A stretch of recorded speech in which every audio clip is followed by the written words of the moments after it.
कटक जिला सालेपुर ब्लॉक पिक्कोल पंचायत लक्ष्मीनारायण सेवा समवाय समिति पक्षर होइथिबा धान मंडी रे व्यापक अव्यवस्था देखा दैछि। सूचना मुताबक नूतन भावे होइथिबा एही मंडी रे खोला मेलारे धान पड़ी रहिथिबा बेले पंजीकृत करिथिबा अधिकांश चाषी को अन्यत्र सालेपुर मंडी रे धान देबाकू कुहा जाउछि, जहाकू नै असंतोष प्रकाश पाइछि। सूचना मुताबक दीर्घ दिनर दाबी परे पिक्कोल रे मंडी हेला, किंतु सठिक ढंगरे मंडी परिचालना को नहीं उठी प्रश्नवाची। प्रसन्न कुमार जेना घर बणारा पिक्कोल ग्राम पंचायत अभियोग किसी नहीं आमर ये जो पिक्कोल ग्राम पंचायत नुआ सेवा समवाय समिति खोलाई ना हूँ लक्ष्मी नारायण कृषि सेवा समवाय समिति। बहुत परिश्रम पर आमर चलित वर्ष 216 जन चाषी यही पंचायत यही समिति अधीन में धान विक्रय करने पंजीकरण करमर साईगुड़े से मंडी स्थापन है जोड़ा कि DLPC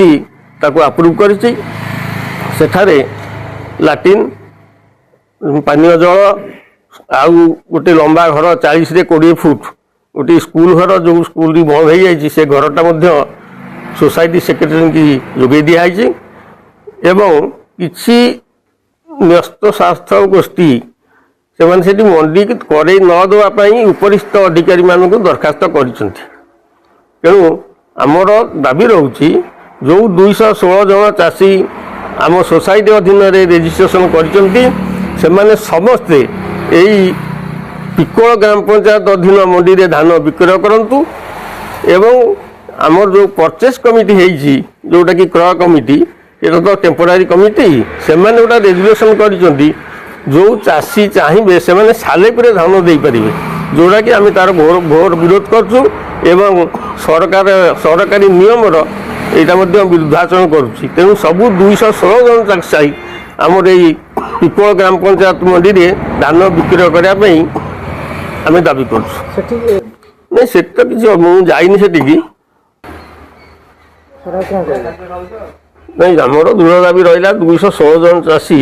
यही मंगला पड़िया जो पिक्कोल ग्राम पंचायत अधीन मंडी में समस्त धान दिंतु आउ जो चक्रांत कर सालेपुर नहीं देवाक से न हो सरकारी नियम विरुद्धाचरण करुँच। जेहेतु DLPC जो स्थिर कर जगह धान क्रय करने आम दाबी कर।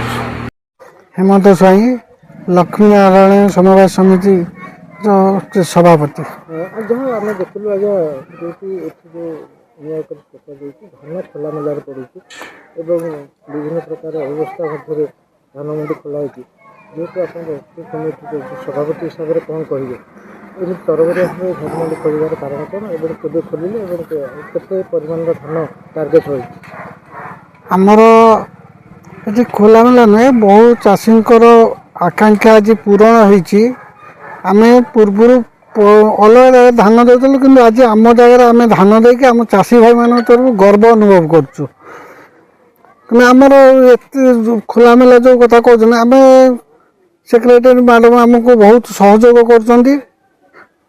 आमको कथा देते तुम धान से पकई रख जो दिन धान चाषी आने सांगे सांगे आम उठे नहीं जो मिलन को कही सर समवाय समिति तरफ सरकार अनेक एजेंडा रोचे जोटा आम देखु पिक्कोल समवाय समिति पूरण करनी ये चाषी मान कथा कही आप सरकार जो जो रही वार्ता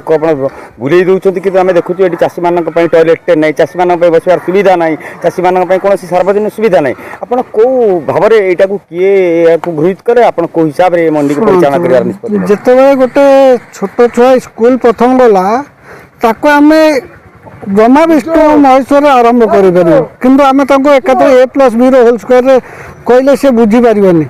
से आमर जो नुआ मंडी है आमर सरकार एवं सेक्रेटरी मैडम संपूर्ण सहयोग कर आगू करेंगे आमर केमती सोसाइटी घर हम टॉयलेट जहाँ भी सरकार नियम अच्छी सब प्रकार योजना देवाईका ये सरकार आमको प्रतिश्रुति देती आउ सेक्रेटरी मैडम 100 को 100 आमको सहयोग कर आमर ये कौन चाषी आज पूरा खुशी लहर पंचायत खेली जाए कौन असुविधा ये पिक्कोल पंचायत हम ना। Salepur Biswajit Dalai report the news today.